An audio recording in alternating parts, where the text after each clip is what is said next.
Good evening to all. This is Pratima Singh and welcome back to Polpath. आज हम IP के अंतर्गत कूटनीति पढ़ेंगे यानी कि डिप्लोमेसी। इस टॉपिक के बारे में जो इम्पोर्टेंट पॉइंट हैं जो कि एग्जाम में पूछे जाते हैं उन पर हम चर्चा करेंगे। कुछ पीजीटी के सिलेबस में कूटनीति नहीं होती है, बट वो किसी भी तरह से करके कूटनीति से संबंधित क्वेश्चंस वहां पर होते हैं। तो ऐसा ना सोचो कि आपके सिलेबस में कूटनीति नहीं है। सिलेबस में ना होने के बावजूद भी कूटनीति से संबंधित क्वेश्चंस आते हैं, तो आप इसको पढ़ लीजिए, स्किप मत करिएगा। तो आज हम पढ़ेंगे कूटनीति यानी डिप्लोमेसी, और ये क्लासेस जल्दी ही कंप्लीट होने वाली हैं। जैसे ही कंप्लीट हो जाएंगी आपको पूरा पीडीएफ मिल जाएगा। लेकिन उसके बाद भी मैं आप लोगों से हम्बल निवेदन यही करूंगी कि आप अपने नोट्स बनाते रहें, क्योंकि यहाँ पर हमने बहुत ही जो ज्यादा इंपॉर्टेंट पॉइंट हैं वो रखे हैं, बाकी सभी पॉइंट यहाँ पर नहीं लिखे हैं। तो जब मैं एक्सप्लेन करती हूँ तो आप पेन और पेपर लेकर के बैठे और सारा एक्सप्लेनेशन को अपने लैंग्वेज में अपनी समझ के अकॉर्डिंग उसको नोट डाउन करें, ताकि आपको आगे इन बिटवीन और एंड में एग्जाम के टाइम पर सारी चीजें रिवीजन में आसानी हो। अपने खुद के हैंड रिटेन नोट्स होते हैं वो सबसे अच्छे होते हैं। जो नोट्स आपके बनाए हुए काम करेंगे वो किसी और के द्वारा दिए गए नोट्स काम कर ही नहीं सकते हैं आपके लिए, इतना आप माइंड में बिठा लीजिए। और दोस्तों, आपसे एक और हमें सपोर्ट की जरूरत थी। हमारा एक नया चैनल खोला है मैंने, ज्ञान ओशिन। तो ये है, इसमें हम स्पोकन इंग्लिश पर थोड़ा सा टिप्स एंड ट्रिक्स बताते हैं। अभी जस्ट शुरू किया है 4 दिन पहले, तो बहुत ज्यादा वीडियोज नहीं है, पर आप सभी इसको फॉलो कीजिए। मैं आपको अश्योर करती हूँ कि यहाँ पर बहुत अच्छे अच्छे टिप्स एंड ट्रिक्स मिलेंगे कि आप अपनी इंग्लिश को कैसे इंप्रूव कर सकते हैं, स्पीकिंग को कैसे फ्लुएंट बना सकते हैं। तो यहाँ पर बहुत सारी टिप्स एंड ट्रिक्स मिलने वाली हैं। इसका लिंक मैं डिस्क्रिप्शन में दे दूंगी, तो आप सभी जो है इस वीडियो को, चैनल को अपने सभी ग्रुप में शेयर करें और सब्सक्राइब भी कर लें और वीडियोज को लाइक भी करें, ताकि नया चैनल है तो वीडियोज आगे बढ़ें। आपके सपोर्ट के लिए बहुत बहुत धन्यवाद। चलिए आज हम शुरू करेंगे कूटनीति। कूटनीति में क्या है वो देखेंगे। आईपी में मार्गेनथाउ ने यथार्थवादी दृष्टिकोण का जो है संस्थापक किसको माना जाता है? मार्गेनथाउ को माना जाता है। यदि हम अंतरराष्ट्रीय पॉलिटिक्स की बात करें तो मार्गेनथाउ को यथार्थवादी दृष्टिकोण का संस्थापक माना जाता है, ये आप सभी को पता है, जिन्होंने राष्ट्र हित की सुरक्षा के लिए शक्ति एवं बल का प्रयोग का समर्थन किया है। इन्होंने शक्ति की समर्थन पर सबसे ज्यादा दिया है जोर, कि अगर राष्ट्र हित की सुरक्षा हो सकती है तो किसके द्वारा? राष्ट्र बल के द्वारा, मतलब बल का, शक्ति का प्रयोग करके हो सकती है। और शांति अध्ययन को प्रारंभ में कोई समर्थन नहीं दिया इन्होंने। जो शांति का अध्ययन है इन्होंने, उसके बारे में इनका समर्थन नहीं मिलता है। लेकिन बाद में यथार्थवाद को जब यथार्थवाद प्रभावी बन जाता है, उसके बाद मार्गेनथाउ अंतरराष्ट्रीय शांति स्थापना के लिए कूटनीति का समर्थन किया है। तो बाद में जब ये यथार्थवाद प्रभावी बन जाता है, तब जो है बाद में मार्गेनथाउ ने अंतरराष्ट्रीय शांति स्थापना के लिए कूटनीति का समर्थन किया है। कि इन्होंने बताया है कि अगर अंतरराष्ट्रीय शांति स्थापना करती है तो सबसे जो है बेहतरीन अगर कोई तकनीक है तो क्या है? कूटनीति है। यानी कि इन्होंने कूटनीति का समर्थन किया है जो 9 प्रभावी नियमों पर आधारित है। कूटनीति होती किन किन के बीच में है? कूटनीति जो है 2 राष्ट्रों के बीच में या 2 से अधिक राष्ट्र भी हो सकते हैं, इनके बीच में जो है संबंध इनका स्थापित होता है। कूटनीति का संबंध किसके किसके बीच में? 2 या 2 से अधिक राष्ट्रों के बीच में जो है संबंध स्थापित करने का ये एक प्रमुख माध्यम है। क्या माध्यम है? कूटनीति। कूटनीति के द्वारा संबंध स्थापित किए जाते हैं और जो विवाद वगैरह होते हैं उनको भी सुलटाने की कोशिश की जाती है। तो शांति स्थापना और संबंध स्थापना, इन सब के लिए जो है कूटनीति एक प्रमुख माध्यम बन गया है। और इसके अंतर्गत व्यवसायिक कूटनीतिज्ञ हैं, इनकी नियुक्ति आवश्यक होती है। अगर हम बात करें कि ये डिप्लोमेसी यानी कूटनीति, जिसको इंग्लिश में हम डिप्लोमेसी बोलते हैं, ये शब्द कहाँ से लिया गया है? तो ये शब्द जो है डिप्लोमेसी शब्द कहाँ? लैटिन भाषा से लिया गया है। और लैटिन भाषा जो है लैटिन भाषा के डिप्लोमा शब्द से लिया गया है। तो डिप्लोमेसी कहाँ से निकलता है? डिप्लोमा से, जो कि लैटिन भाषा का शब्द है। अर्थ इसका क्या होता है? अर्थ होता है आधिकारिक दस्तावेज। तो यहाँ तक आपने डिप्लोमेसी क्या है, डिप्लोमेसी दो या दो से अधिक राष्ट्रों के बीच में स्थापित करने का एक जो है शांति व्यवस्था और संबंध स्थापित करने का एक माध्यम है। और डिप्लोमेसी लैटिन भाषा के डिप्लोमा शब्द से निकला है, जिसका अर्थ क्या है? आधिकारिक दस्तावेज। आगे जो हेनरी किसिंजर महोदय हैं, इन्होंने क्या है, डिप्लोमेसी नामक पुस्तक की रचना की और इस पुस्तक में इन्होंने कूटनीति के आधुनिकतम तकनीकों एवं पक्षों का वर्णन किया है। तो अगर हेनरी किसिंजर का नाम आधुनिक तकनीक, जो कूटनीति की आधुनिक तकनीक है, इनमें भी इनका नाम आता है, यानी कि इनको श्रेय दिया जाता है। कूटनीति के अनुसार वियना कन्वेंशन कूटनीति मिशन को कुछ भागों में विभाजित किया गया है, जैसे कि विभिन्न देशों में मंत्रियों के बीच पारस्परिक सहयोग, विभिन्न देशों में नियुक्त राजदूत एवं उच्चायुक्त दूतावासों में नियुक्त छोटे अधिकारी। तो इन सब अलग अलग डिपार्टमेंट हैं, इनमें इसको जो है डिवाइड किया गया है। देखो यहाँ पर एक बात समझने वाली ये है कि कूटनीति के क्षेत्र में अंतरराष्ट्रीय स्तर पर जो सम्मेलन हुए, उसमें दो प्रकार के सम्मेलन का काफी ज्यादा जो है महत्व रहा है। कौन कौन से हैं?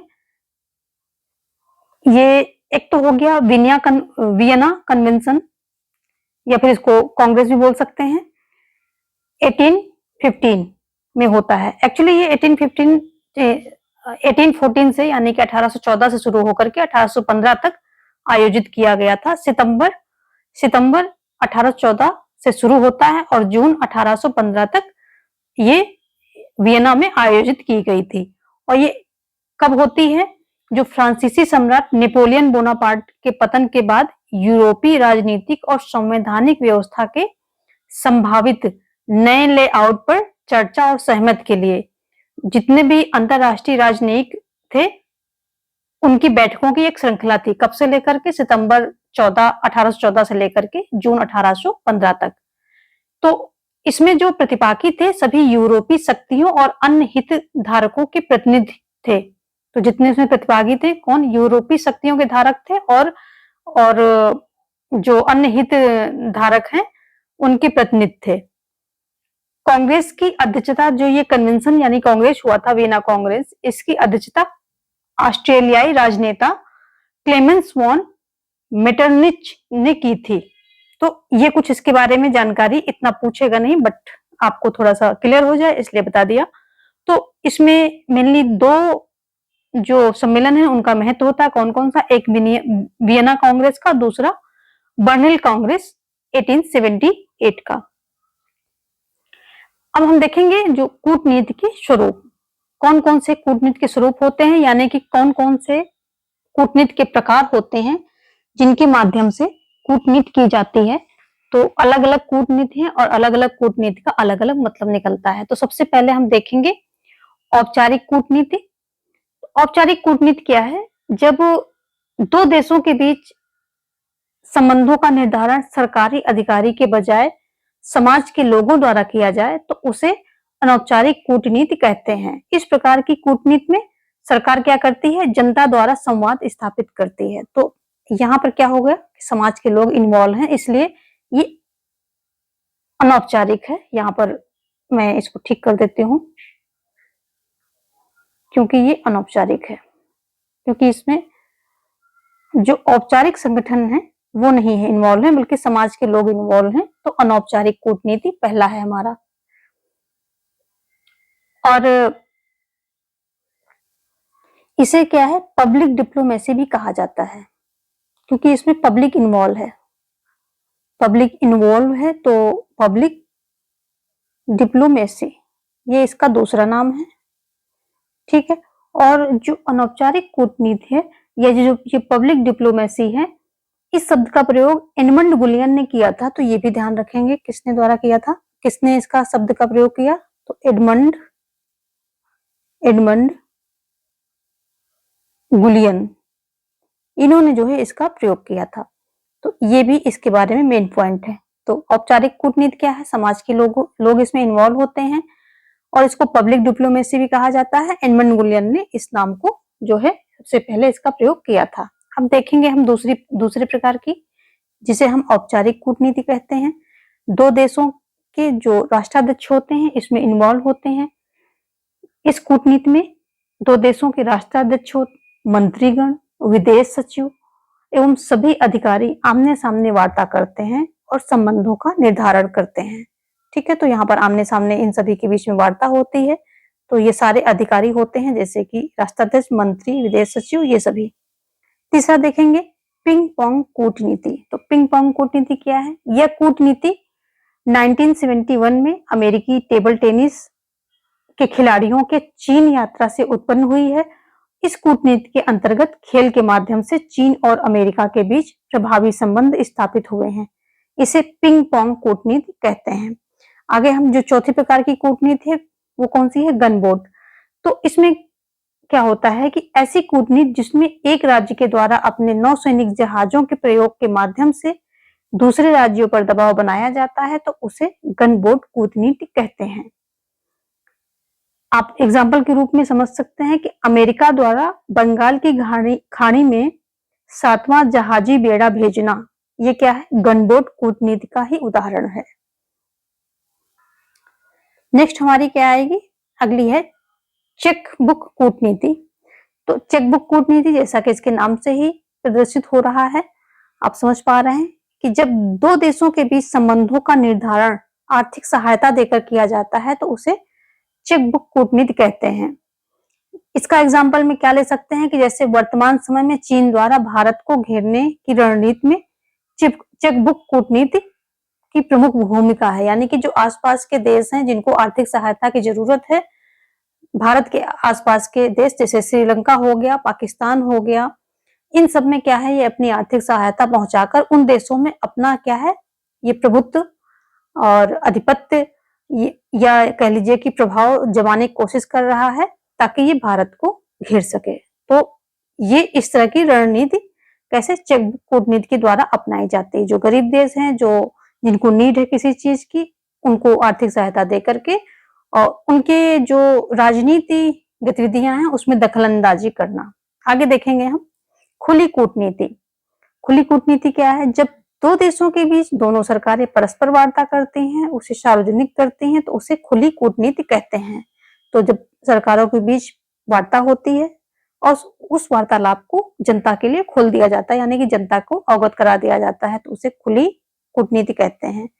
नेक्स्ट है गुप्त कूटनीति। गुप्त कूटनीति क्या है? तो वो अपोजिट हो जाएगा। जब दो देशों के बीच गोपनीय वार्ता चलती है और उसे सार्वजनिक नहीं किया जाता, यानी कि उसे जनता में जो है उसकी सूचना नहीं दी जाती, जनता को उसके बारे में अवगत नहीं कराया जाता है, तो ये हो जाएगा सार्वजनिक कूटनीति, यानी सॉरी गुप्त कूटनीति। तो अगर कोई वार्ता हो रही है दो देशों के बीच में और उसे सार्वजनिक नहीं किया जा रहा है तो ये गुप्त कूटनीति हो जाएगा। अगला है हमारा दुकानदारी कूटनीति। तो दुकानदारी कूटनीति ये भी अपने नाम से दिख रहा है कि जब दो देशों के बीच संबंधों का निर्धारण व्यापारिक गतिविधियों के माध्यम से किया जाए, अर्थात आर्थिक संबंधों को मजबूत करके दोनों देशों के संबंध प्रगाढ़ बनाए जाते हैं, तो उसे दुकानदारी कूटनीति कहते हैं। तो इसमें क्या है, व्यापारिक संबंध पहले मजबूत होते हैं, बाद में उन दोनों देशों के बीच में अन्य संबंध मजबूत होते हैं। तो ये दुकानदारी कूटनीति है, यानी कि व्यापार के जरिए, दुकानदारी के जरिए आपने अपने संबंध वहां पर प्रगाढ़ बना दिए, मजबूत कर दिए। नेक्स्ट है हमारा शटल कूटनीति। इस कूटनीति के अंतर्गत एक देश का मंत्री दूसरे देश की यात्रा करता है और संबंधों को सम्मान देता है, तो उसे शटल कूटनीति कहते हैं। और शटल कूटनीति में जो विदेश सचिव होता है, राजदूत की भूमिका ये सीमित हो जाती है। तो यहाँ पर जो विदेश सचिव होते हैं, राजदूत होते हैं, इनकी भूमिका कम हो जाती है और मंत्रीगण जो होते हैं, मंत्री वगैरह होते हैं, तो ये दूसरे देश की यात्रा करके संबंधों को सम्मान देता है और संबंधों को मजबूती प्रदान करता है। जैसे कि अपने देश के प्रधानमंत्री कहीं किसी दूसरे देश में जाकर के यात्रा करें और दोनों देशों के संबंधों को मजबूत बनाएं। किस आधार पे? जो संबंध है उनके बीच में, एक दूसरे के कल्चर वगैरह इन सबको सम्मान दे करके संबंधों को सम्मान देता है और संबंधों को मजबूती प्रदान करता है। नेक्स्ट है हमारा शिखर कूटनीति। तो शिखर कूटनीति क्या है? जब दोनों देशों के राष्ट्राध्यक्ष परस्पर वार्ता करके संबंध का निर्धारण करते हैं तो उसे शिखर कूटनीति कहते हैं। तो ये हो गई हमारे जो है 10 प्रकार की कूटनीति। फ्रेंड्स, यदि ये क्लासेस आपको यूजफुल लग रही हैं तो सबसे पहले तो वीडियो को लाइक कर देंगे और अपने सभी जो पॉलिटिकल साइंस के ग्रुप हैं उसमें इसको शेयर करेंगे। यदि अभी तक सब्सक्राइब नहीं किया है तो वो भी कर लेंगे। ऐसे ही और फ्री ऑफ कॉस्ट कोर्सेज पाने के लिए ये पीजीटी का कोर्स आप पढ़ रहे हैं और ये अपने आप में पूरा कंप्लीट है, सिर्फ आपको प्रैक्टिस करनी है। आप ये कोर्स करके प्रैक्टिस कर लेंगे तो इससे क्वेश्चन जो है बाहर नहीं जाएंगे। प्रैक्टिस कर लेंगे, प्रैक्टिस में जो चीजें और होंगी वो क्लियर हो जाएंगी। तो ये सारी जो है आपको इससे बाहर नहीं जाना पड़ेगा। और यहाँ पर पीजीटी का पूरा कोर्स दिया जा रहा है तो आप फ्री ऑफ कॉस्ट पीजीटी का कोर्स पूरा यहाँ पर अवेल कर सकते हैं। डिस्क्रिप्शन में प्लेलिस्ट लगी हुई है, कैसे कोर्स वीडियो के नाम से लगी हुई है। तो आप अपना सारा कोर्स वहां पर उस प्लेलिस्ट को अवेल करके पूरा कोर्स ले सकते हैं। लोक प्रशासन पर क्लासेस जा चुकी हैं, आईपी अभी मैं दे रही हूँ, संविधान की कुछ क्लासेस बाकी हैं, बाकी विचारधाराएं चली गई हैं, राजनीतिक थ्योरी वो चला गया है, थॉट्स चले गए हैं, थिंकर्स चले गए हैं। ये सारी जो है सारा कुछ कंप्लीट हो चुका है। सिर्फ संविधान के कुछ पार्ट बाकी हैं, वो मैं जल्दी कंप्लीट करा दूंगी। जैसे ये कंप्लीट होता है उसके बाद संविधान कंप्लीट करा देंगे। फिर आपका पीजीटी का कोर्स आपको कहीं और जाने की जरूरत नहीं, यहीं पर कंप्लीट हो जाएगा। ओनली आपको प्रैक्टिस करनी है। प्रैक्टिस बुक खरीद लीजिए और प्रैक्टिस कीजिए। तो अब हम देखेंगे कूटनीति की विशेषताएं देखेंगे। चलो, सबसे पहले ये जो शिखर कूटनीति है आजकल ये बहुत ज्यादा प्रभावी हो रही है। ये बात ध्यान रखेंगे, नोट कर लें कि आजकल आज के टाइम पे जो शिखर कूटनीति है ये बहुत ज्यादा प्रभावी बनती जा रही है, क्योंकि जो विभिन्न अंतरराष्ट्रीय क्षेत्रीय संगठन की स्थापना हो रही है, इसलिए इसमें राष्ट्राध्यक्ष का काफी ज्यादा रोल हो जाता है और शिखर कूटनीति प्रभावी बनती जा रही है। चलिए, अगला हम कूटनीति के अंतर्गत जो हमारा अगला हेडिंग है, टॉपिक है, वो है कूटनीति की विशेषता। क्या विशेषता है? कूटनीति अनैतिक नहीं होती है। तो जितनी जो कूटनीति होती है, कूटनीतिज्ञ जो जिस प्रकार की कूटनीति का प्रयोग करते हैं, तो कूटनीति कभी भी अनैतिक नहीं होती है। ये सबसे पहली इसकी विशेषता है, ये हमेशा नैतिक होती है। फिर वो अपने राष्ट्रहित में काम करती है और राष्ट्रहित में अगर काम कर रही है तो जो है वो नैतिक ही है, अपनी राष्ट्रहित की सुरक्षा के लिए नैतिक है। जैसे कि मैकियावेली ने कहा है कि सभी साधन क्या हो जाएंगे? शुद्ध हो जाएंगे, पवित्र हो जाएंगे यदि जो है साध्य मिल जाता है। यानी कि जो हम अचीव करना चाह रहे हैं, राष्ट्र की सुरक्षा हो रही है, तो जितने भी साधन यूज किए जाएंगे वो सब क्या हो जाएंगे? नैतिक हो जाएंगे, पवित्र हो जाएंगे। तो वही बात है, कूटनीति राष्ट्र की सुरक्षा की दृष्टि से बनाई जाती है। कूटनीतिज्ञ राष्ट्र की सुरक्षा को ध्यान में रखते हुए सारी कूटनीति का जो है एक फॉर्मेशन करते हैं और ये कभी भी अनैतिक नहीं होती है, हमेशा नैतिक होती, क्योंकि राष्ट्र की हित इसमें जुड़ा होता है। दूसरा पॉइंट है, कूटनीति अंतरराष्ट्रीय संबंधों की एक संस्था है। तो अंतरराष्ट्रीय संबंधों की संस्था क्यों है कूटनीति? क्योंकि कूटनीति के माध्यम से ही अंतरराष्ट्रीय संबंधों को बनाया जाता है, उनको मजबूती प्रदान की जाती है। तो ये अंतरराष्ट्रीय संबंधों की एक संस्था है। तीसरा पॉइंट क्या है? अंतरराष्ट्रीय संबंध के निर्धारण की ये मशीनरी है। तो संबंध यहीं से, कूटनीति से ही जो है अंतरराष्ट्रीय संबंधों को निर्धारित किया जाता है। तो ये क्या होगी? उसकी मशीनरी है, एक संस्था भी है और मशीनरी भी है।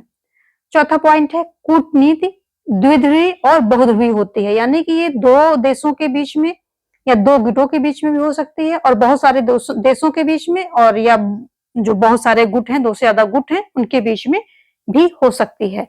तो ऐसा नहीं कि दो राष्ट्रों के बीच में ही कूटनीति होगी, नहीं, बहुत सारे राष्ट्रों के बीच में भी कूटनीति हो सकती है। अगला है कि कूटनीति सभी कार्य संगठित रूप से करती है। तो कैसे करती है? संगठित रूप से इसके सारे कार्य संपन्न होते हैं। नेक्स्ट जो 6th पॉइंट है, इसमें है कि कूटनीति में असफलता क्या करती है? संकट पैदा करती है। अगर कोई कूटनीतिज्ञ कूटनीति बनाता है और असफल हो जाती है वो कूटनीति, तो ये क्या करती है, सदैव संकट पैदा करती है। राष्ट्र हित के लिए संकट पैदा करेगी, राष्ट्र की सुरक्षा के लिए संकट पैदा करेगी, कभी कभी युद्ध जैसी स्थिति भी आ जाती है। अगला है कूटनीति का प्रयोग युद्ध एवं शांति दोनों समय में होता है। तो कहाँ होता है ये, युद्ध और शांति दोनों समय में इसका कूटनीति प्रयोग होता है। युद्ध के समय है तब भी कूटनीति का प्रयोग होता है, और शांति का समय चल रहा है तब भी कूटनीति का प्रयोग होता है। युद्ध के समय युद्ध को मतलब अपने देश को जिताने के लिए, युद्ध में विजय के लिए कूटनीति का प्रयोग होता है, और जबकि शांति के समय अपना प्रभाव बढ़ाने के लिए, अपनी शक्ति को बढ़ाने के लिए, अपने व्यापार का जो नेटवर्क है उसको विस्तृत करने के लिए, इन सब चीजों के लिए शांति के समय कूटनीति का प्रयोग होता है। तो युद्ध एवं शांति दोनों में प्रयोग होता है। और अगला पॉइंट क्या है कि जो कूटनीति होती है इसमें क्या होता है, विरोध और सहयोग दोनों होता है। तो कूटनीति ऐसे वातावरण में कार्य करती है जहां विरोध और सहयोग दोनों संभव हैं। और नेक्स्ट पॉइंट हमारा क्या है, राष्ट्रीय हितों की सुरक्षा। कूटनीति अंतरराष्ट्रीय कानून दोनों एक दूसरे के अनुकूल हैं, और कूटनीति सदैव राष्ट्रीय हितों की सुरक्षा करती है। तो ये कुछ इसके पॉइंट हो गए हैं। अब हम देखेंगे कूटनीति के कार्य। कूटनीति के कार्य क्या है, नंबर 1 है कि शक्ति को उद्देश्यों से जोड़ना, दूसरा है दूसरे राष्ट्रों के उद्देश्यों का अनुमान लगाना, तीसरा है विभिन्न उद्देश्यों की अनुकूलता की जांच करना, और चौथा है साधनों को उद्देश्यों के साथ जोड़ना। तो ये 4 प्रकार के कूटनीति के मेन कार्य होते हैं, और ये जो 4 पॉइंट हैं इसके अंतर्गत भी थोड़ा समझ लेते हैं इसको, कि जो शक्ति को उद्देश्यों के से जोड़ना, इसका मतलब क्या है कूटनीति के कार्य में, ये एक हेडिंग है और इसका मतलब क्या निकलता है। तो शक्ति को उद्देश्यों के जोड़ना, उद्देश्यों से जोड़ना, इसमें है कि कूटनीति का वास्तविक कार्य उद्देश्य की पूर्ति के लिए वास्तविक शक्ति और संभावित शक्ति का भरपूर प्रयोग करना, यानी कि जो वास्तविक शक्ति है अभी और आगे आने, संभावित शक्ति क्या है कि आगे आने वाले समय में क्या क्या शक्तियां, क्या क्या रिसोर्सेस हमारे पास हो सकते हैं, तो उन दोनों का भरपूर प्रयोग करना। किस लिए, राष्ट्र की सुरक्षा के लिए, राष्ट्र का प्रभाव बढ़ाने के लिए, राष्ट्र की शक्ति बढ़ाने के लिए, राष्ट्र के डेवलपमेंट के लिए। तो वास्तविक शक्ति जो अभी है प्रेजेंट टाइम में, और संभावित शक्ति जो कि फ्यूचर में हमारे पास हो सकती है। भाई हमारी कंट्री डेवलप कर रही है, तो हमें कूटनीतिज्ञ को ये पता होता है कि हमारी संभावित शक्तियां क्या होने वाली हैं, तो उसके लिए भी उसके अकॉर्डिंग पहले से ही दूरदर्शिता दिखा करके पॉलिसी, नीतियां निर्धारण कर दी जाए कूटनीतिज्ञ के द्वारा। तो उनका संभावित शक्ति और वास्तविक शक्ति दोनों का भरपूर प्रयोग करना कूटनीतिज्ञ का पहला काम होता है। कूटनीति का प्रयोग करते समय राष्ट्रीय शक्ति किस प्रकार प्रयोग की जाएगी, इसके संबंध में कूटनीतिज्ञ रणनीति तैयार करते हैं। तो ये भी हो गया, लेकिन कूटनीतिज्ञों को सदैव अपने निर्धारित उद्देश्यों और राष्ट्रीय शक्ति व संभावित शक्ति के बीच संभावना की जांच कर लेना चाहिए। तो संभावित शक्ति, वास्तविक शक्ति का भरपूर प्रयोग करना है, और इनके जो वास्तविक शक्ति और संभावित शक्ति के बीच संभावना की जांच कर लेना चाहिए, यानी कि इनके बीच में क्या अंतर हो सकता है, क्या संभावनाएं हो सकती हैं या नहीं हो सकती हैं। ऐसा नहीं कि सब कुछ हवा में ही करते चले जा रहे हैं और जो है ग्राउंड में कुछ भी नहीं दिख रहा है, तो ऐसा नहीं होना चाहिए। संभावना क्या क्या संभावनाएं हो सकती हैं उसके बीच में, तब जो है उस प्रकार की कूटनीति तैयार करनी चाहिए। आगे देखेंगे दूसरे राष्ट्रों के उद्देश्यों का अनुमान लगाना, इसमें क्या बातें हैं वो भी देख लेते हैं।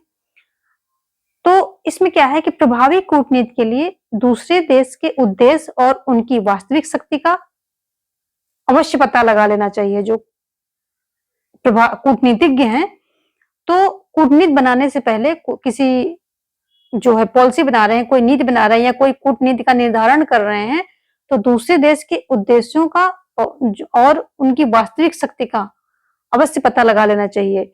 क्या उनकी वास्तविक शक्ति है, अगर वास्तविक शक्ति का पता नहीं लगाया, उनको हमने हल्के में ले लिया, तो वो हम पे भारी पड़ जाएंगे। क्यों भारी पड़ जाएंगे, क्योंकि वो अटैक कर सकते हैं या हमको कुछ नुकसान पहुंचा सकते हैं, क्योंकि हमने उनको हल्के में लिया है, हम उस अकॉर्डिंग प्रिपेयर नहीं है, उनके उद्देश्यों को नहीं समझ पा रहे हैं, उनकी शक्तियों को नहीं समझ पा रहे हैं। और ये तो उनको हमने ज्यादा कैसे ले लिया, भारी में ले लिया, यानी कि नहीं, उनसे हम इनकी शक्ति जितनी उनकी शक्ति है उससे ज्यादा उनकी शक्ति का आकलन कर लिया कि नहीं इनके पास तो बहुत शक्ति है, तो हम क्या करेंगे, हम दब जाएंगे, दबके रहेंगे। तो नहीं, ऐसा नहीं करना है। वास्तविक शक्ति का जो है अनुमान लगा लेना चाहिए, ताकि उसी अकॉर्डिंग जो है कूटनीति तैयार की जाए।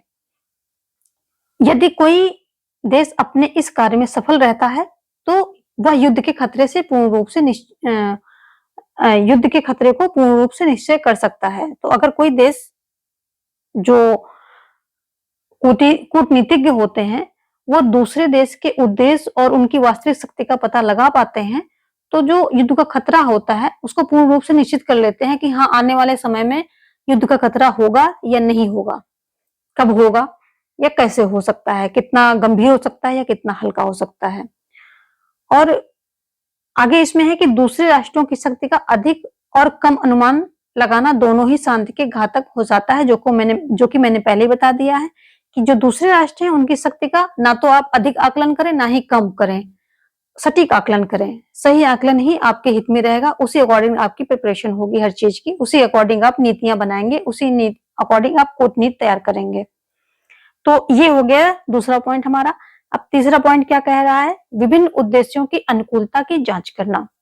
तो इस पर भी हम देख लेते हैं मेन पॉइंट क्या कह रहा है ये, और ये सभी आप लोग नोट डाउन करते जाएंगे ताकि यहां से क्वेश्चन आए तो आप जो है विदाउट एनी डाउट इसको क्लियर करें। तो विभिन्न उद्देश्यों की अनुकूलता की जांच करना, इसमें क्या बातें बताई जा रही हैं, इसमें है कि कूटनीतिज्ञों का यह निर्धारित करना होता है कि विभिन्न उद्देश्य किसी सीमा तक एक दूसरे के अनुरूप हैं जो राष्ट्र के लिए दूरगामी हितकारी हैं। तो जो कूटनीतिज्ञ हैं तो उनको ये निर्धारित करना होता है कि जितने भी उद्देश्य हैं वो किसी सीमा तक एक दूसरे के अनुरूप है, यानी कि जो दो देशों के बीच में कूटनीति चल रही, कोई वहां पर डील हो रही है, तो क्या है, उनको ये निश्चित कर लेना है कि किसी सीमा तक ये एक दूसरे के अनुरूप है, यानी कि एक दूसरे का लंबे समय तक ये ट्रीटी चल पाएगी। तो अनुरूपता है वहां पर, जो कि दूरगामी हितकारी है, जो कि आगे जाकर के भी क्या होगा, हितकारी ही रहेगा। उससे ऐसा कुछ नहीं कि किसी का कुछ नुकसान हो या चीजें बिगड़ जाएं, संबंध बिगड़ जाएं और वहां से युद्ध या जो है शीत युद्ध की एक प्रकार से क्या भूमि तैयार हो जाए, ऐसा नहीं होना चाहिए। कूटनीतिज्ञ को यह निश्चित करना पड़ता है कि यदि उत्कृष्ट और प्रभावी विदेश नीति का संचालन करना है तो वह अपने और दूसरे राष्ट्रों के उद्देश्यों के बीच अनुरूपता की जांच करता है। यदि हित अनुरूप है तो कूटनीतिज्ञों का कार्य आसान हो जाता है, और यदि हित अनुरूप नहीं है तो कूटनीतिज्ञों को राष्ट्रीय हित की पूर्ति के लिए सौदेबाजी तथा समझौते बड़ी कुशलता से करना पड़ेगा। तो इसमें विभिन्न उद्देश्यों की अनुकूलता की जांच में यह बताया जा रहा है कि कूटनीतिज्ञों को जो भी कोई भी कूटनीति बना रहे हैं, कोई डील कर रहे हैं, तो उसमें दूरगामी हित देख लेने चाहिए और ये देख लेना चाहिए कि ये दोनों देशों के अनुरूप है या नहीं। ऐसा नहीं कि आज तो ट्रीटी कर रहे हैं और कल जो है दोनों में इतना ज्यादा खींचातानी हो जाए कि संबंध बनने के बजाय बिगड़ जाए, ऐसा नहीं होना चाहिए। तो अगर अनुरूप है ये डील, जो है अनुरूप है, कूटनीति अनुरूप है, उद्देश्य अनुरूप है, तब क्या होगा कि कूटनीतिज्ञों का कार्य उनका आसान हो जाता है। और यदि ऐसा नहीं है, अनुरूप नहीं है, तो कूटनीतिज्ञों को क्या है, राष्ट्रीय हित की पूर्ति के लिए सौदेबाजी भी करने से नहीं पीछे हटना चाहिए। तब क्या उनका सौदेबाजी और समझौता बड़ी कुशलता से करना चाहिए, यानी कि वहां बहुत देख परख के सोच समझ के तब निर्णय लेना चाहिए। तो सौदेबाजी समझौता बड़ी कुशलता से करना है अगर अनुरूप नहीं है तो। यदि अनुरूप है तो ठीक है, उद्देश्य उन दोनों देशों के अनुरूप है, तब तो सब अच्छा ही अच्छा है और कूटनीतिज्ञों का कार्य आसान है। लेकिन अगर उद्देश्य दोनों देशों के अनुरूप नहीं है तो सौदेबाजी समझौता करते समय उसको बहुत ही सजग रहना होगा और बहुत ही कुशलता से करना पड़ेगा। तो ये है उद्देश्यों की अनुकूलता की जांच करना। चौथा क्या है, साधनों को उद्देश्यों के साथ जोड़ना। तो इसमें क्या है कि कूटनीति के अंतर्गत वही साधन प्रयोग करना होता है जो लक्ष्य की प्राप्ति में सहायक होता है। तो कूटनीति में वही साधन प्रयोग करना है कि जिस साधन को प्रयोग करके लक्ष्य की प्राप्ति हो जाए। और राष्ट्रीय हित की पूर्ति के लिए 3 साधनों का प्रयोग किया जाता है। कौन-कौन से हैं? तो राष्ट्रीय हित की सुरक्षा, राष्ट्रीय हित की सुरक्षा के लिए 3 से कौन से साधन प्रयोग हैं? अनुनय यानी कि समझौता, अनुनय समझाना, अनुनय का मतलब हो जाएगा समझाना, किसी को कोई चीज बताना, समझाना उसको। दूसरा हो जाएगा समझौता यानी कि डील। तीसरा हो जाएगा शक्ति प्रयोग की धमकी। ये 3 साधन हैं किसमें? कूटनीति के अंतर्गत जो ये साधन प्रयोग किए जाते हैं लक्ष्य की प्राप्ति करने के लिए। तो जो कूटनीतिज्ञ जो होते हैं वो अपने लक्ष्य की प्राप्ति के लिए इन 3 साधनों का प्रयोग करते हैं किसी भी कूटनीति में। राष्ट्र हित की सुरक्षा के लिए कूटनीतिज्ञ उद्देश्यों की दृष्टि से यह निश्चित कर लेता है कि कब और किस साधन का प्रयोग करना चाहिए। तो कूटनीतिज्ञ क्या होता है? सिचुएशन को देखते हुए इस चीज का पता लगा लेता है या इस चीज का निश्चय निर्धारण कर लेता है कि कब और किस साधन का प्रयोग उचित होगा। कब अनुनय करना है यानी कब समझाना है सामने वालों को, कब समझौता करना है, कब उसके साथ डील करनी है, और कब शक्ति यानी कि पावर का प्रयोग करने की धमकी देनी है। तो ये 3 चीजें हो गई, 3 साधन हैं, ठीक है, कूटनीति के। और इसी बात पे मार्गेनथाउ ने कहा है, मार्गेनथाउ का एक कोट है, आप उसको नोट डाउन करें। कूटनीति की कला इसी में है कि इन साधनों में से कब और किसका अधिक प्रयोग करना चाहिए। तो कूटनीति की कला क्या है कि जो 3 साधन है हमारे पास, उनका कब और किसका प्रयोग अधिक करना चाहिए। तो सिचुएशन कैसी है, सिचुएशन को आंकते हुए कौन सा साधन का प्रयोग करना है, इस चीज का चुनाव अगर कूटनीतिज्ञ ने सही से कर लिया तो कूटनीति सफल रहेगी। ठीक है, तो ये 3 साधन है। अब देखते हैं केजी होलिस्ट जो है विचारक, इनके अनुसार इन्होंने कूटनीति की 6 तकनीक बताई हैं। कितनी बताई हैं? 6 तकनीक बताई हैं। किसने? कोजी होलिस्ट ने। कौन कौन सी हैं? अनुनय यानी कि समझाना, पुरस्कार है, पुरस्कार और सुविधा का दायरा बढ़ा देना, पहला तो दूसरा पुरस्कार है और तीसरे में पुरस्कार और सुविधा बढ़ा देना। चौथा है बल प्रयोग की धमकी देना है, 5वां है अहिंसात्मक समाज और छठा है दबाव का प्रयोग। तो कौन कौन से हैं? अनुनय, पुरस्कार, पुरस्कार और सुविधा का दायरा बढ़ाना, बल प्रयोग की धमकी, अहिंसात्मक समाज, दबाव का प्रयोग। ये 6 प्रकार की तकनीक कौन? केजी होलिस्ट ने दी हैं। अब हम देखेंगे जो नोट यहाँ पर है, इंपॉर्टेंट है, कूटनीति क्योंकि बहुत पुराने समय से चली आ रही है, ये कोई आज का नया टर्म नहीं है, तो ये काफी पुराने समय से चली आ रही है। लेकिन जो कूटनीति का नया स्वरूप है, ये किसके द्वारा प्रस्तुत किया गया है? या हेनरी किसिंजर के द्वारा प्रयोग इसको किया गया है, यानी कि प्रस्तुत किया गया है। तो कूटनीति को नए स्वरूप में प्रस्तुत करने का श्रेय किसे जाता है? हेनरी किसिंजर को जाता है। विदेश नीति एक लक्ष्य है जिसमें प्रभावी बनाने के लिए कूटनीति रूपी साधन का प्रयोग किया जाता है। तो विदेश नीति क्या है? एक लक्ष्य है, क्योंकि विदेश नीति के द्वारा हम बहुत सारे लक्ष्यों की प्राप्ति करते हैं, तो वो एक लक्ष्य है और उस विदेश नीति को प्रभावी करने के लिए कूटनीति रूपी साधन का प्रयोग किया जाता है। और कूटनीति जैसे मैंने बताया बहुत प्रभावी है, बहुत पहले से चली आ रही है, लेकिन इसका जो है प्रभावशीलता तो हमेशा से रही है, लेकिन वर्तमान समय में इसके स्वरूप में बदलाव हुआ है, क्योंकि टेक्निक, जरूरतें, परिस्थितियां, ये सारी चीजें जो हैं चेंज हो रही हैं, तो उसके अकॉर्डिंग कूटनीति में भी बदलाव आया है। अब हम देखेंगे अगला कूटनीति के गुण। तो कूटनीति के गुण कौन कौन से होते हैं ये देख लेते हैं। पहला है कूटनीति तार्किक शक्ति से जो कूटनीतिज्ञ है वो कैसा होना चाहिए? तार्किक शक्ति से संपन्न होना चाहिए।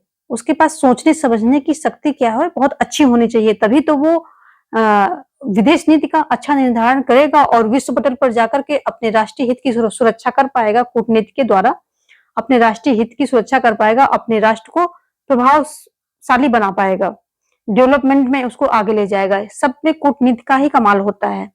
दूसरा क्या है?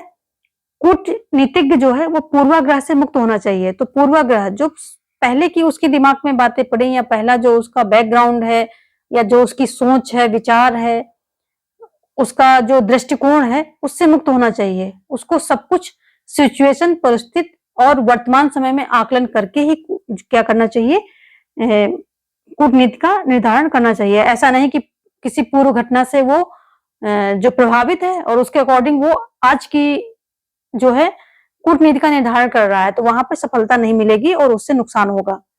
तीसरा क्या है, कूटनीतिज्ञ कैसा होना चाहिए, ईमानदार होना चाहिए और धैर्यशील होना चाहिए।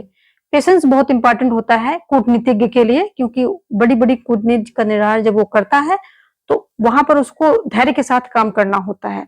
सारी चीजों को सोचकर, समझकर, देखकर, परखकर, उनका आकलन करके, तो धैर्यशीलता का बहुत ज्यादा महत्व है कूटनीतिज्ञ के लिए। अगला पॉइंट है, कूटनीतिज्ञ को प्रखर वक्ता एवं शांत स्वभाव का होना चाहिए। तो प्रखर वक्ता यानी कि बोलने में एक कहते हैं कि प्रखर वक्ता मतलब बोलने में उसको एक्सीलेंसी जो है प्राप्त हो, अच्छे से बोल सके, अपनी बात को बहुत अच्छे से, बहुत अच्छे शब्दों में कह सके। तो यानी कि उसकी लैंग्वेज में पकड़ हो और वो अपनी बातों को बहुत ही अच्छे तरीके से कह पाए, क्योंकि सामने वालों को समझ में भी आनी चाहिए और उसका प्रभाव भी उस पर पड़ना चाहिए। तो प्रखर वक्ता होना चाहिए।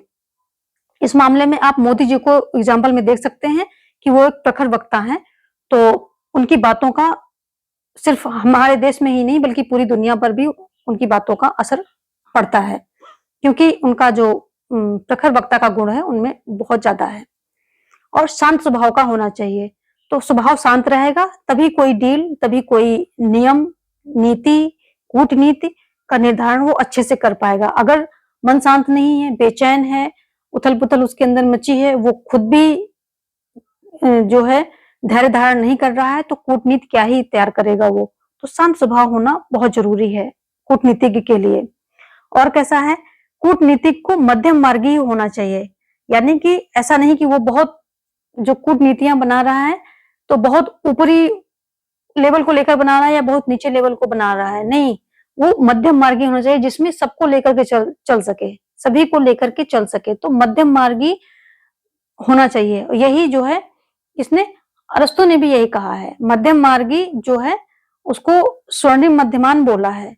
मध्यम वर्गीय जो लोकतंत्र है उनका शासन मध्यम वर्गीय के हाथों में होना चाहिए। तो जो मध्यम मार्ग होता है हमेशा अच्छा होता है, क्योंकि उसमें सभी को लेकर के चलने की शक्ति होती है। तो मध्यम मार्गी होना चाहिए। 6 क्या है, राजनीति नियमों से परिपक्व होना चाहिए। जो कूटनीतिज्ञ है उसको क्या है, जो राजनीतिक नियम है उनसे परिपक्व होना चाहिए। जो राजनीतिक के नियम होते हैं, राजनीति के नियम होते हैं, अगर वो उनको अच्छी तरह से नहीं जानेगा, समझेगा, तो कैसे ही कूटनीति का निर्धारण करेगा, नहीं कर सकेगा। तो सबसे पहले उसको नियमों को जानना ही नहीं बल्कि अच्छे से जाना चाहिए, उसमें उसको परिपक्वता हासिल होनी चाहिए। और नेक्स्ट पॉइंट है, कूटनीतिक को सूचनाओं से अपडेटेड रहना चाहिए, यानी कि हमेशा जो नई नई सूचनाएं हैं उनसे जुड़ा रहना चाहिए। तो कूटनीतिक कैसा होना चाहिए, अपडेटेड रहना चाहिए। और कूटनीति में स्वामी भक्ति और राष्ट्र भक्ति कूट कूट कर भरी होनी चाहिए, ताकि वो राष्ट्र हित में ही सारे अपनी नीतियों का निर्धारण करे। ठीक है, तो राष्ट्र भक्ति बहुत जरूरी है, क्योंकि अगर राष्ट्र भक्ति होगी तभी जो है उसकी सारी कूटनीतियां राष्ट्र हित में काम करेंगी, राष्ट्र हित में बनेंगी, तैयार होंगी। और क्या है, जो कूटनीतिज्ञ है वो सफल राजनीतिकार भी होना चाहिए। तो कूटनीतिज्ञ कैसा होना चाहिए, सफल राजनीतिकार होना चाहिए। सफल राजनीतिकार होगा तभी उसकी जो कूटनीति है या वो जिन पॉलिसीज, नीतियों का निर्धारण कर रहा है उसमें उसको सफलता मिलेगी, वो प्रभावी कूटनीति का निर्धारण कर पाएगा और राष्ट्र के हित को सुरक्षित रख पाएगा। तो ये हो गया आज आपका कूटनीति जो टॉपिक था, डिप्लोमेसी, ये हमने कवर कर लिया है और ये पीजीटी सिलेबस के लिए सफिशिएंट है। बस आप करना क्या है कि आगे आपको प्रैक्टिस बुक लेकर के प्रैक्टिसेस करती जो है ज्यादा से ज्यादा प्रैक्टिसेस करना है। तो उससे जो टाइप ऑफ क्वेश्चन और कहाँ से क्वेश्चन घुमा सकता है, क्वेश्चन को किस तरह टैकल करना है, वो सारी चीजों का आप जो है समझ पाएंगे, हैप्चुअल हो जाएंगे, तो आपको कोई दिक्कत नहीं आएगी। ये पूरा जो मैं कोर्स दे रही हूँ ये स्पेसिफिकली पीजीटी के लिए ही है, लेकिन यहाँ क्योंकि पीजीटी का है तो टीजीटी के कुछ टॉपिक यहाँ पर ऑलरेडी रहते ही रहते हैं, तो कुछ चीजों को छोड़ करके। बाकी पीजीटी को भी वो कवर करता ही करता है। तो यहाँ पर लेकिन अगर बात करें कि कौन सा कोर्स मैं दे रही हूँ, तो मैं पीजीटी का कोर्स दे रही हूँ, जो कि अपलोडेड क्लासेस के थ्रू आप पूरा कंप्लीट कर सकते हैं। और कोर्स वीडियो के नाम से प्लेलिस्ट डिस्क्रिप्शन में लगी है, सारी प्लेलिस्ट को फॉलो करके अपने नोट्स बनाएं और साथ में प्रैक्टिस भी करें। प्रैक्टिस भी बहुत सारी अवेलेबल हैं आपकी, जो अगर इतनी सारी प्रैक्टिस आपने अच्छे से कर ली तो आपको कहीं बाहर जाने की जरूरत नहीं है, सब कुछ यहीं से आएगा। और इसलिए मैंने अभी तक कोई भी प्लेलिस्ट रिमूव नहीं की है, डिलीट नहीं की है, हटाई नहीं है, क्योंकि जो भी लोग जुड़ रहे हैं तो उनको ऑलरेडी वहां पर मटेरियल पूरा पीजीटी कोर्स का पड़ा मिलेगा, तो वो नई क्लासेस का उनको कोई जरूरत ही नहीं पड़ेगी, पूरा कोर्स उनको मिलेगा और साथ में प्रैक्टिस भी मिलेगी, क्योंकि टॉपिक नहीं चेंज होते हैं, टॉपिक वही रहते हैं। बस आप उसको अच्छे से पढ़ें, समझें, और जो अगर नए टॉपिक आते जाएंगे उनको मैं इंक्लूड करती जाऊंगी, उसमें जोड़ती जाऊंगी। फिलहाल आपका पीजीटी का कोर्स जो है कंप्लीट होने वाला है। तो आई थिंक ये सारी क्लासेस आपके लिए बहुत ही यूजफुल हैं। आप डिस्क्रिप्शन में चेक करेंगे तो आपको यहाँ से बाहर जाने की जरूरत नहीं पड़ेगी, सब कुछ आपको यही मिलेगा। और ये यदि ये क्लासेस यूजफुल हैं तो वीडियो को एक लाइक तो बनता ही है, साथ में सभी ग्रुप में अपने शेयर करें और सब्सक्राइब यदि अभी तक नहीं किया है तो कर लें, तभी मेरी आने वाली सारी वीडियोज आपको मिल पाएंगी। Thanks for watching. जय हिंद, जय भारत।